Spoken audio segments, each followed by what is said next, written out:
Olá, eu sou o Pedro Ivo, sou aluno da matéria de plásticos circulares em anatomia geral e o meu trabalho ele vai falar sobre o sistema nervoso central, especificamente sobre a doença de Alzheimer e as influências do exercício físico junto à sua anatomia aplicada à doença.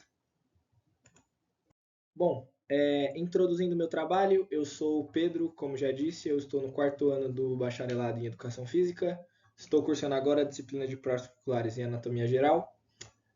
Bom, sobre o trabalho, eu vou desenvolver o conteúdo sobre o sistema nervoso, então apresentar um pouco sobre ele num geral, sobre a doença de Alzheimer em si, a relação entre o sistema nervoso e a doença de Alzheimer, então os dois primeiros tópicos que eu falei, a aplicação do conteúdo junto a artigos científicos e uma conclusão.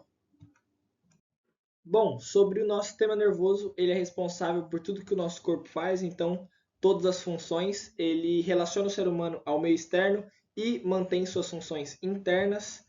Então, relacionado a isso, né, ele recebe estímulos, os interpreta e emite as respostas adequadas. Então, um exemplo é, por exemplo, a gente encosta em uma superfície quente. É o nosso sistema nervoso que vai relatar isso, né, que vai de alguma maneira entender isso, interpretar e emitir o que a gente tem que fazer. Então, por exemplo, tirar a mão rapidamente, né? Isso é um exemplo. Além disso, né, outras funções, ele tem funções motoras, funções de manutenção da homeostase e funções sensitivas e integrativas. Bom, o nosso sistema nervoso ele tem uma divisão anatômica, né? Então ele pode ser dividido em sistema nervoso central, que é onde a gente recebe esse estímulo, né? Que é composto pelo encéfalo e pela medula espinal. E quando a gente recebe estímulo, como eu já falei, a gente vai interpretar, e é aqui também onde acontece isso, e a gente vai enviar, o sistema nervoso, né? Vai enviar para ter uma resposta, né? E aí entra o sistema nervoso periférico, que é outra divisão do nosso sistema nervoso, onde estão os gânglios, os nervos e, além disso, também terminações nervosas. Então, um é a parte, puxando um exemplo, né, uma parte que pensa, outra é a parte que efetua, né? Então, existe essa divisão anatômica. Então, bom, algumas estruturas do nosso sistema nervoso central, né? Então, a medula espinal, ela é cilíndrica, ocupa parcialmente o canal da vértebra, o canal vertebral, né?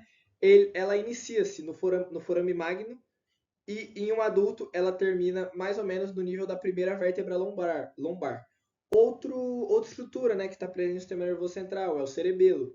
Ele é incluso no compartimento infratentorial da fossa craniana posterior da cavidade craniana. Além disso, o tronco encefálico também é uma estrutura.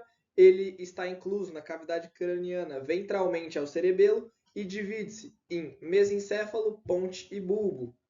Por último, o cérebro é uma estrutura também que está no nosso sistema nervoso central, né?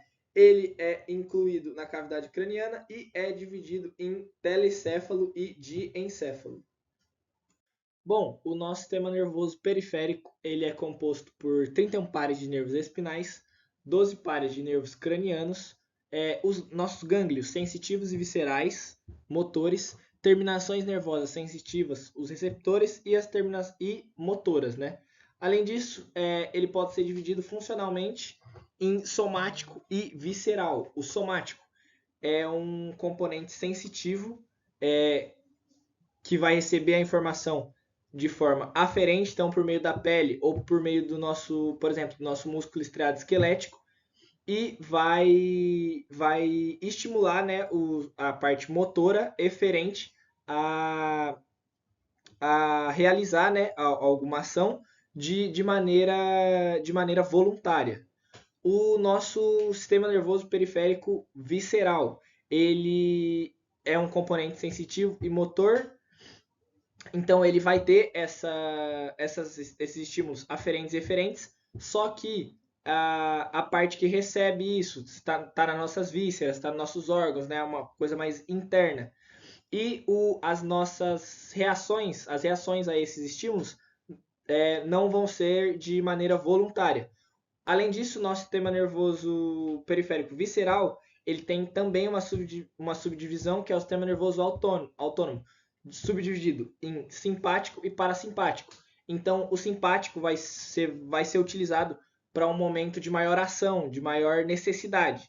Já o parasimpático, ao contrário, ele vai ser utilizado em momento que você necessita de diminuir uma intensidade, diminuir essa ação, né? Então, o simpático, por exemplo, você está andando na rua e um cachorro escapa. Vai ser algo, vai ser o simpático vai ser relacionado a isso. Então, essas são as subdivisões dentro do sistema nervoso periférico. Sobre a organização morfofuncional, os neurônios eles são células altamente estáveis que se comunicam entre si ou com as células efetuadoras e são a unidade morfofuncional do sistema nervoso. E eles comunicam por meio de sinapses, que são o local onde as terminações nervosas dos neurônios entram em contato, transmitindo, né, as informações. Os neurônios eles podem ser divididos em funções, né, em neurônios aferentes, neurônios eferentes e neurônios de associação. Então, o neurônio aferente sendo aquele que vai receber o estímulo, o neurônio eferente, o que vai transmitir, né, isso para ser efetuado, e o neurônio de associação é aquele que está no meio dos dois, está interligado para associar, né, para entender o que foi pedido. Além disso, estruturalmente, existem 4 tipos de neurônios. Os neurônios apolares, os neurônios bipolares, unipolares e multipolares. Por exemplo, os neurônios apolares, eles estão localizados mais em órgãos sensitivos. Os neurônios bipolares são corpos dentro de 2 prolongamentos. Os neurônios unipolares são prolongamentos, né? E por fim, os neurônios multipolares eles diferem, né, desses outros. Além disso, dentro dos neurônios, estruturalmente, eles são compostos por dendritos, pelo corpo celular, pelos axônios e pelos botões terminais. Voltando ao sistema nervoso central, a gente tem a medula espinal, né? E eu vou falar um pouco agora sobre a organização interna da medula espinal. Então, a gente tem 2 tipos de substâncias dentro, né, da medula espinal: a substância cinzenta e a substância branca. A substância cinzenta, ela se denomina assim, né, porque é um aglomerado de corpos de neurônios e ela apresenta uma cor mais escura quando a gente observa, né, a medula espinal. E a substância branca, por sua vez, é composta por fibras nervosas, axônios de neurônios e envoltórios. A gente pode ver aqui na imagem que a substância cinzenta, então, ela é um aglomerado, né, de corpos de neurônios, então a gente vê bastante neurônios juntos, né? E, por sua vez, na substância branca, as fibras nervosas e os axônios de neurônios e seus envoltórios, né? Então, a gente vê uma cor mais clara, por isso o nome substância branca, e dá para ver as fibras aqui, né?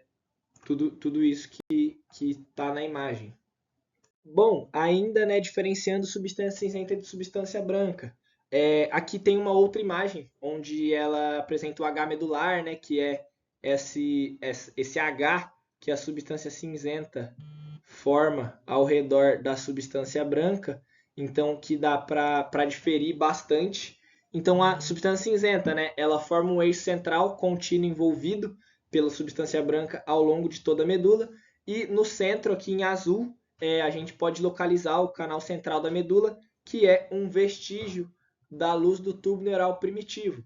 Já a substância branca, ela é formada por fibras, a maioria mielínicas, e tem uma coloração branca, por isso o nome, que é macroscopicamente visível e se deve, né, essa cor aos lipídios das bainhas de mielinas. Então, aqui é uma imagem que dá para a gente diferir bem o que é cada uma das substâncias, né, presentes na nossa medula.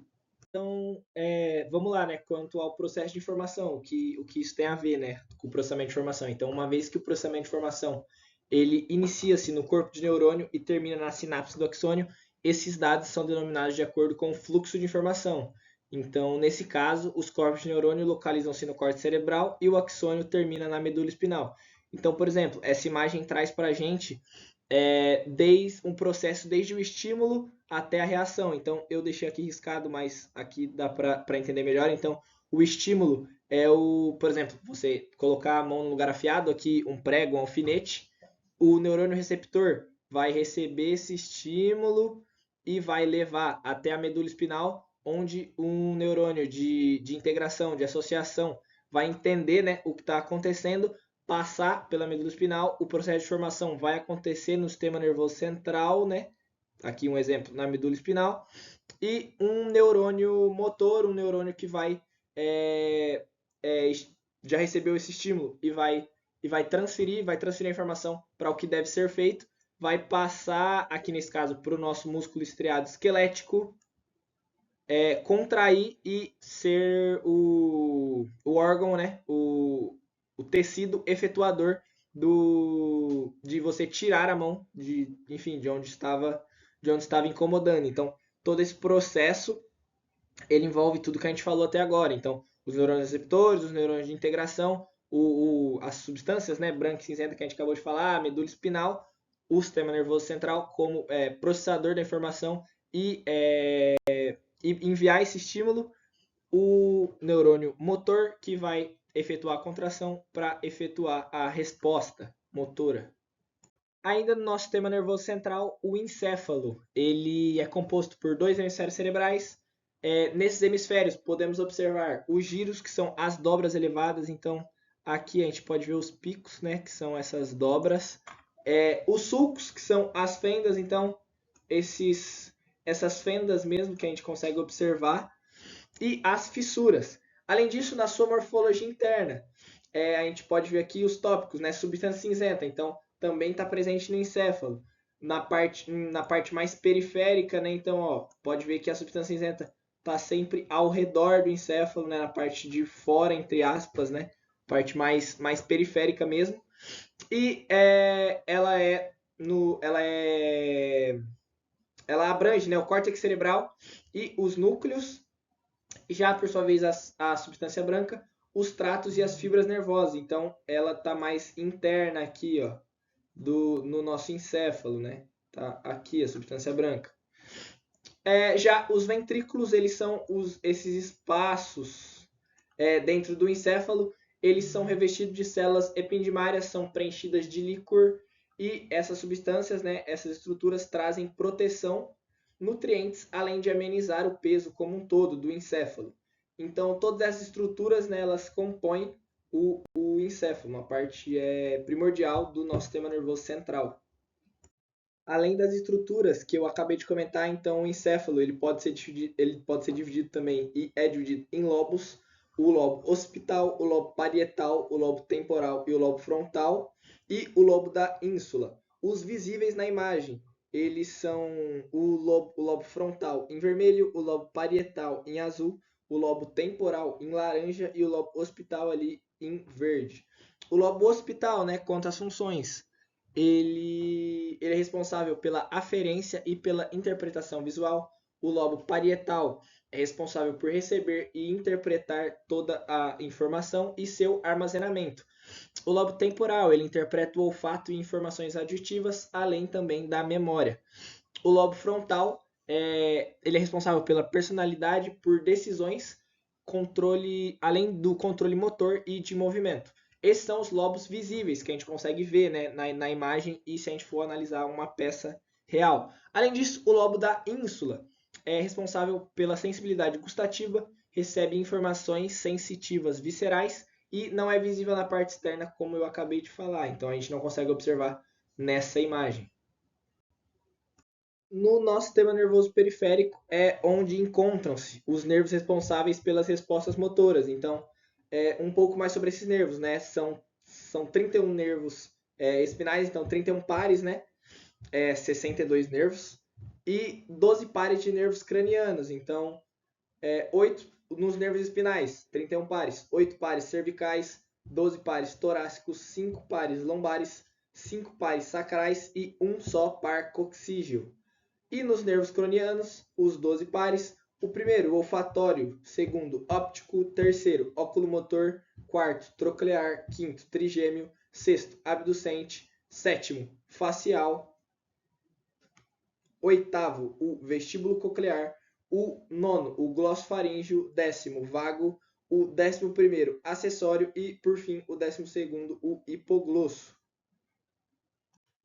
Bom, sobre nervos. nós temos os plexos, né, que são um conjunto de nervos, então um emaranhado de nervos, a gente pode comparar com uma caixa elétrica de uma casa, então sendo os fios, né, dessa caixa elétrica. Os nervos, o plexo braquial, a gente tem que os ramos, né, desse plexo, eles estão entre o nível de C5 até T1, e quanto à estrutura desse plexo, a gente tem em azul aqui os ramos e as raízes, né? Então, essa parte em azul, a parte em laranja, os troncos sendo divididos em superior, médio e inferior. Depois, eles se dividem em anterior e posterior, aí vai depender de que local inerva, enfim, da estrutura que inerva, sendo aqui na imagem os amarelos, os anteriores, e os verdes, os posteriores. Além disso, temos os fascículos laterais, médios e posteriores, mediais e posteriores, laterais, mediais e posteriores. E também depois a gente tem os principais ramos terminais, né, que são os ramos que eu apresentei aqui. Então, o músculo cutâneo, ulnar, mediano, axilar e radial. O músculo cutâneo, ele inicia-se próximo ao esternocleidomastoide e inerva os músculos coracobraquial, bíceps braquial e braquial. O nervo ulnar, ele é mais medial e ele auxilia a flexão do carpo e dos dedos, a mão no geral. O nervo mediano é um dos maiores nervos do plexo braquial e inerva os flexores anteriores do antebraço e a pele da mão como um todo. O nervo axilar, por sua vez, ele é o menor de todos do plexo braquial e ele inerva o redondo menor e o deltoide, né, esses músculos. Por último, o radial é um dos maiores nervos do plexo braquial também e inerva a pele de toda a parte posterior do braço e do antebraço. Então, ele inerva essas estruturas. Outro plexo aqui, a gente tem o plexo lombar. Então, o plexo lombar, ele vai mais ou menos da região de T12 até L5. Ele é composto pelos nervos ilho hipogástrico, ilho inguinal, gênito femoral, cutâneo femoral lateral, femoral e obturatório. O ilho hipogástrico, por sua vez, ele inerva a pele da região lateral da nádega e do pubis, fazendo parte também do processo de inervação do oblíquo interno e do transverso do abdômen, esses dois músculos, né? O ilho inguinal, ele está responsável pela inervação, por exemplo, das peles dos genitais e da região medial e proximal da coxa. O gênito femoral faz parte da inervação motora do ilho e a pele do escroto, sendo o escroto, né, nos homens e os lábios maiores nas mulheres, além de regiões da coxa. O nervo cutâneo femoral lateral, ele está presente na inervação da pele lateral da coxa. O femoral lateral, o femoral sem ser o cutâneo femoral lateral, o nervo femoral, está presente na parte de inervação de partes flexoras da coxa, do quadríceps femoral, do sartório e do psoas maior. Além disso, o nervo obturatório, por sua vez, ele está presente e com seus ramos, né, na parte adutora da coxa, sendo as partes longas, curtas e o grácil, além do obturador externo. Então, todos esses nervos e seus ramos fazem parte do plexo lombar e inervam todas essas estruturas.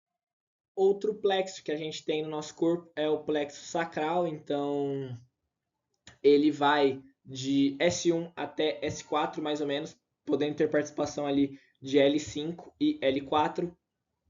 E ele é composto pelo nervo glúteo superior, glúteo inferior, fibular comum, tibial, isquiático, cutâneo femoral posterior e, por fim, o nervo pudendo. Os glúteos superior e inferior, em conjunto, eles inervam os músculos do glúteo como um todo. O fibular comum, ele é responsável por parte do músculo fibular longo e curto. O tibial, por parte dos músculos da face posterior da perna, como o sóleo e o gastrocnêmio, então ele vai inervar esses músculos, né?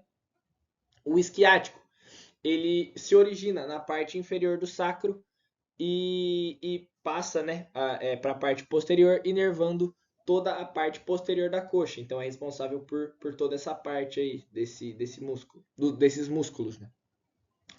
O cutâneo femoral posterior, ele inerva a parte inferior da nádega e a face da coxa e a face posterior da coxa. Então, essa parte, além disso, ele pode inervar também a pele da panturrilha e dos calcanhares. Por fim, o nervo pudendo, ele supre a maior parte da inervação da pele dos músculos do períneo. Então, ele é responsável por essas estruturas, né? Pela inervação dessas estruturas. Bom, nos nervos cranianos, né, a gente tem 12 pares de nervos cranianos. Então, o primeiro par olfatório, o segundo par óptico, terceiro oculomotor, quarto troclear, quinto trigêmeo, sexto abducente, sétimo facial, oitavo vestíbulo coclear, nono glossofaríngeo, décimo vago, 11º acessório e 12º o hipoglosso. Qual a função, né, de cada uma deles? Então, o primeiro, o olfatório, como o próprio nome diz, tem função de auxiliar, né, a olfação. O óptico, a visão. O oculomotor, o troclear e o abducente, eles estão relacionados aos movimentos oculares no geral. E o trigêmeo, né, pelos movimentos da mandíbula. Então também está relacionado ao nosso rosto, né?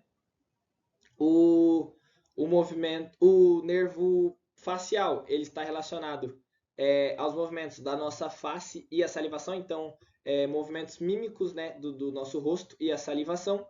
O nervo vestíbulo coclear, ele está responsável pelo equilíbrio e pela audição. Então, essas são as funções dele, né? O nervo glossofaríngeo, pela deglutição e a sensibilidade na boca. Então, em partes da língua, né, é ele que atua. O nervo vago é responsável pelo trato gastrointestinal, tanto a parte motora quanto a parte visceral do trato gastrointestinal, né? Então, dessa estrutura. O nervo acessório é responsável pelos movimentos laríngeos e faríngeos. E por último, o nervo hipoglosso é responsável pelo movimento da língua, tanto relacionados à digestão quanto à fala, além também de movimentos mímicos da face. Bom, agora sobre a doença de Alzheimer em si. Antes de começar a parte histórica, né, o princípio da doença de Alzheimer, eu queria trazer que, para me basear, né, para me referenciar sobre a doença de Alzheimer, eu peguei 3 artigos em bases de dados confiáveis, como o PubMed e o Cielo. Então, um desses artigos ele vai falar sobre os neurotransmissores, que são partes fundamentais quando a gente quer relacionar a doença de Alzheimer ao nosso tema nervoso central, né, que é o tema do trabalho. A doença de Alzheimer, quanto à sua caracterização e evolução, relacionada às implicações do processo neuroinflamatório. E o último, né, o terceiro artigo, a doença de Alzheimer no geral, né, a parte geral dessa doença. Então, bom, quanto à parte histórica da doença de Alzheimer, ela foi descrita pela primeira vez pelo médico alemão Alois Alzheimer. Então, foi descrita em 1906 pela primeira vez por esse alemão. E ele, por sua vez, nesse período, definiu a sua descoberta como uma patologia neurológica não reconhecida que assemelhava-se muito à demência. E dentro dessa patologia não reconhecida que ele descobriu, ele destacava os sintomas, como déficit de memória, alterações no comportamento que evoluíam, né, para incapacidade em atividades rotineiras, atividades do dia a dia.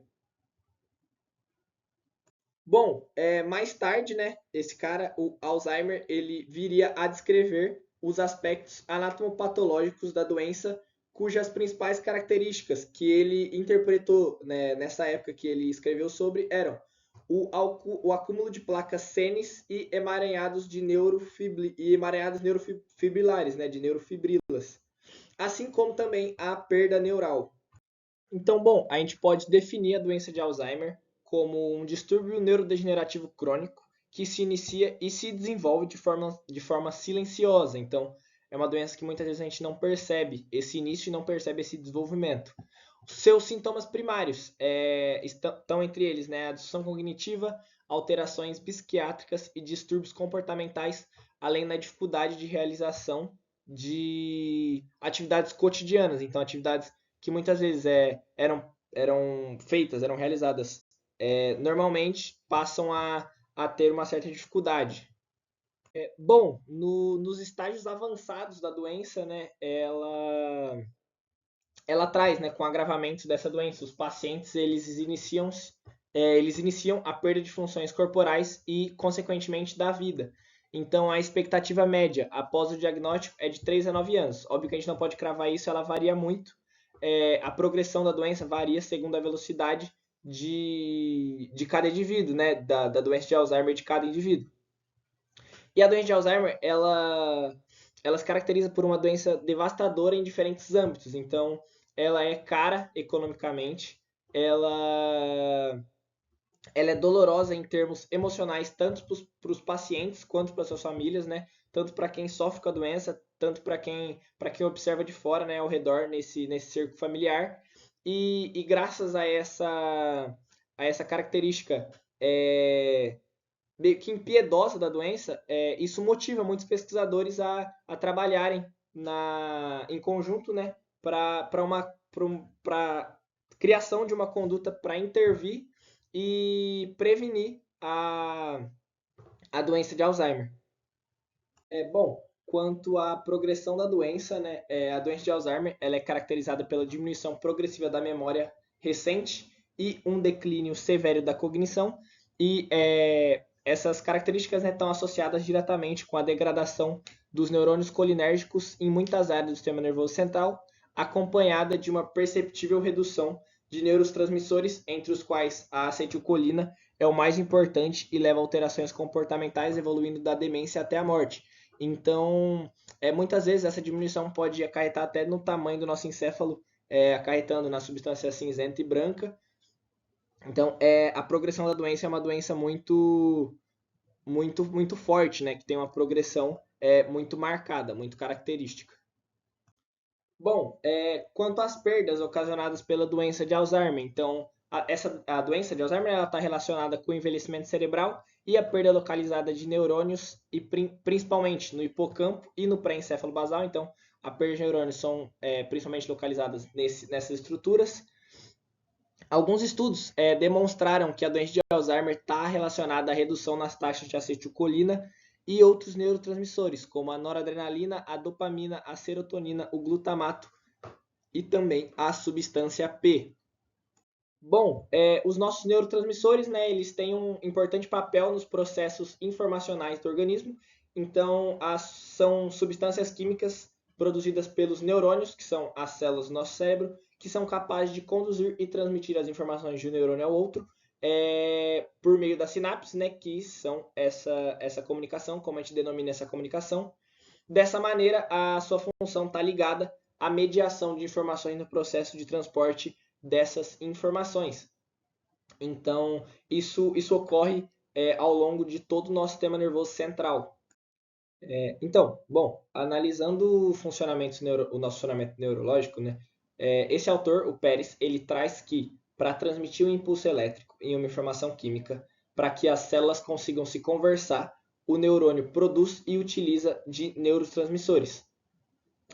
Então, ressalta a importância, né, dessas estruturas para esses processos acontecerem. Além disso, Chagas ele identifica os lugares de atuação de neurotransmissores como o encéfalo, a medula espinhal, os nervos periféricos, relacionando a sua importância a dores, depressão e doenças como Parkinson e Alzheimer. Então relaciona mais uma vez a doença de Alzheimer a essas estruturas, né, do nosso sistema nervoso central, periférico, o nosso sistema nervoso como um todo, né? Bom, iniciando, né, a relação do exercício físico na doença de Alzheimer, né, nessa questão. Então, desde 2008, estudos já comprovam que, dependendo da atividade física exercida e como essa atividade é realizada, há uma série de possíveis alterações, como, por exemplo, um aumento na síntese de alguns neurotransmissores, uma maior rapidez na degradação desses neurotransmissores que já participaram de alguma transmissão sináptica, e ela traz também que diversos fatores influenciam a ação e produção de neurotransmissores. Então, o autor traz que o estresse, a má alimentação, o estilo de vida não saudável, uma predisposição genética e certos medicamentos podem influenciar na ação e produção dessas estruturas, desses neurotransmissores.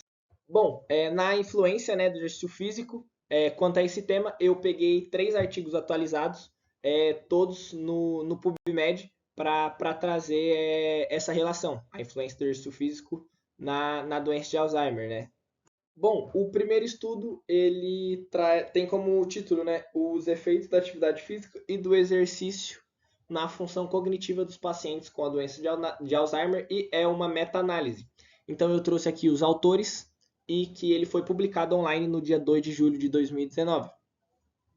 Bom, no estudo foram analisados 13 ensaios, 7 deles baseados na China, 2 no Brasil e um em cada um desses países, Itália, Austrália, Alemanha e Dinamarca. Os estudos eles foram agrupados com base no país, no tempo de uma única sessão, no tempo de intervenção por semana, na frequência por semana e na duração total desse estudo. Os 3 estudos incluídos na meta-análise foram publicados entre os anos de 2008 e 2017. Além disso, a idade média dos indivíduos foi de 73,53 anos, no intervalo de 51 a 89 anos, né? Então, foi a idade dos indivíduos. Por fim, todos os estudos apresentaram efeitos benéficos da atividade física na cognição dos pacientes. Nesse primeiro artigo, ele traz como conclusão que, considerando que não existe tratamento direto para a doença de Alzheimer, é necessário encontrar uma forma de retardar o seu progresso. Foi demonstrado que a atividade física e o exercício ajudam a atingir esse objetivo de maneira econômica e de maneira sustentável. Os resultados desse estudo mostram que a atividade física e o exercício podem alcançar melhora na cognição de idosos com doença de Alzheimer e as intervenções de alta frequência não são necessariamente caracterizadas com maiores efeitos nas funções cognitivas, em comparação com as intervenções de baixa frequência. Ainda precisamos descobrir o limiar de atividade física e exercício que poderiam exercer um efeito positivo no desempenho cognitivo dos pacientes, né, com a doença de Alzheimer. O segundo artigo ele tem como título, né, o efeito do exercício físico na doença de Alzheimer e ele é uma revisão sistemática. Eu trouxe aqui os autores e ele foi publicado online em 29 de maio de 2019. O objetivo dessa revisão é encontrar evidências científicas do impacto da atividade física a nível cerebral por meio de testes cognitivos e testes de neuroimagem, como tratamento não farmacológico da doença de Alzheimer. 23 artigos foram selecionados por estudo de acordo com os critérios de busca estabelecidos. O presente estudo ele analisou a influência do exercício físico em pessoas com doença de Alzheimer de forma cognitiva, conforme as mudanças estruturais e também conforme mudanças funcionais. Além disso, os estudos analisados eles relatam que o exercício físico tem uma resposta positiva na cognição e mostra diminuição de substância cinza, né, substância cinzenta no hipocampo. Dentro da conclusão desse estudo, né, a conclusão apresentada por esse artigo, essa revisão bibliográfica mostra que, na maioria dos estudos incluídos, a prática do exercício físico como terapia não farmacológica não permite conhecer o impacto do exercício físico a nível cognitivo e nas alterações cerebrais, estruturais e funcionais. Isso em pacientes doentes com risco de desenvolver a doença de Alzheimer ou em pacientes que já têm a doença. No entanto, um possível efeito benéfico não está descartado e há poucos estudos que mostram um resultado negativo dessa intervenção. Devido à heterogeneidade no desenho dos estudos, é difícil estabelecer quais são áreas cognitivas e a topografia cerebral mais bem preservada. Por fim, o terceiro e último artigo que traz a relação do exercício físico com a doença de Alzheimer tem como título o exercício físico na prevenção e tratamento da doença de Alzheimer. Ele tem, aqui eu trouxe a autora, né? E que ele foi publicado online no dia 4 de fevereiro de 2020. Então, há pouco tempo, um estudo encontrou uma melhora significativa na memória de indivíduos treinados de meia idade quando comparados a indivíduos sedentários. O impacto positivo do treinamento físico a longo prazo, retardando a perda inicial de memória fisiológica, sugere a eficácia do exercício como uma estratégia preventiva contra a perda de memória relacionada tanto à idade quanto à neurodegeneração. Um artigo publicado em 2011, cujos autores apresentaram em que um ano de exercícios em intensidade moderada pode resultar no aumento do tamanho do hipocampo e na memória espacial de indivíduos mais velhos e saudáveis. E uma meta-análise recente dentro dessa meta-análise, né, foi revisado mais de 24 estudos com seus resultados apontando para os efeitos positivos do treinamento resistidos em relação a medidas ligadas à detecção do comprometimento cognitivo e de funções executivas. Então, relacionando sempre o exercício físico com essas questões de comprometimento cognitivo e funções executivas. Esse artigo ele traz para a gente a conclusão de que a promoção de mudanças no estilo de vida em estágios pré-sintomáticos e pré-demencial pode ter o potencial de retardar 1/3 das demências em todo o mundo. Então, ainda em estágios iniciais da doença, o exercício físico pode retardar e pode ajudar nos sintomas, né, no decorrer, no desenvolvimento das doenças em todo mundo. Então, se quando você descobre já tem uma melhora, imagina se isso é recorrente, né? Vem de um tempo a prática do exercício físico. O exercício modula o processo de inflamação, síntese e liberação de neurotrofinas. Intervenções multimodais que incluam a adoção de um estilo de vida ativo devem ser recomendadas para as populações mais velhas. Então, independente da atividade física, sendo ela, obviamente, sugestionada por um profissional e para o público correto, elas devem ser recomendadas sim para uma mudança desse estilo de vida.